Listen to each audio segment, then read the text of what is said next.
حسبي ربي جل الله ما في قلبي غير الله نور محمد صلى الله لا إله إلا الله حسبي ربي جل الله ما في قلبي. حضرت ابو بکر صدیق رضی اللہ عنہ عرض کیا یا رسول اللہ ان بکریوں سے زیادہ ہمارا حق بنتا ہے کہ ہم آپ کو سجدہ کریں. آپ صلی اللہ تعالی علیہ وآلہ وسلم فرمایا کہ کسی انسان کے لیے جائز نہیں وہ کسی دوسرے انسان کو سجدہ کرے اور فرمایا اگر ایک دوسرے کو سجدہ کرنا جائز ہوتا تو میں ضرور عورتوں کو حکم دیتا کہ وہ اپنے شوہر کو سجدہ کریں. اس حدیث کو امام ابو نعیم نے روایت کیا.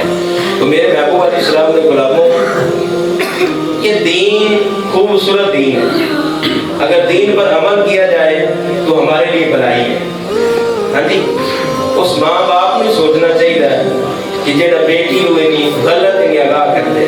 ہاں جی ان عزیزاں نے سوچنا چاہیے کہ جڑے شوہر دے بارے بھڑکا دے اللہ تعالیٰ جنت کی خوشبو بھی نہیں عطا فرمائے گا ایسے شخص نو کہ جڑا میاں بیوی دے اندر لڑائی پیدا فرماتا ہے.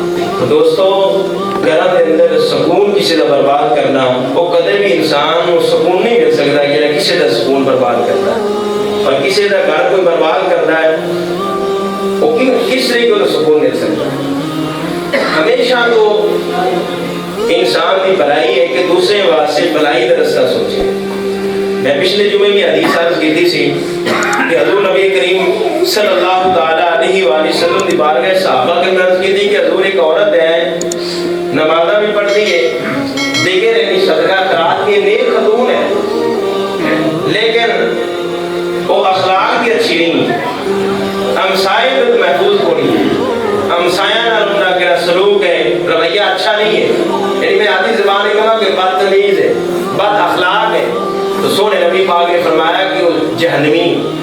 پھر حضور علیہ السلام نے بار عرض کیا کہ حضور ایک اور عورت ہے ہاں جی انہیں کوئی اتنے کچھ ہوتا نہیں تھوڑا کام ہے نہیں صدقہ کر دی اتنی نمازی بھی نہیں لیکن اخلاق بھی بڑی اچھی.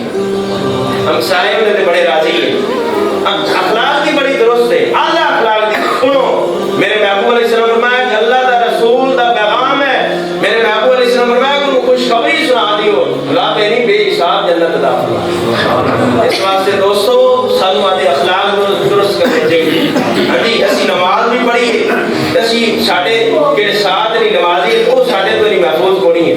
ہاں جی اسی جناب شریعت دے اپنے آپ دکھائیے کہ اسی عمل کر رہے ہیں لیکن ہمسائے کو نہیں محفوظ. ہاں جی رشتہ دار کو نہیں محفوظ بھائی کو نہیں محفوظ. اس واسطے سانو آدھے اخلاق درست کرنے چاہیے. یہ دین کی خوبصورتی ہے. اللہ تعالیٰ کی بارگاہ دعا کہ رب دی توفیق عطا فرمائے. وآخر دعوانا الحمدللہ رب العالمین.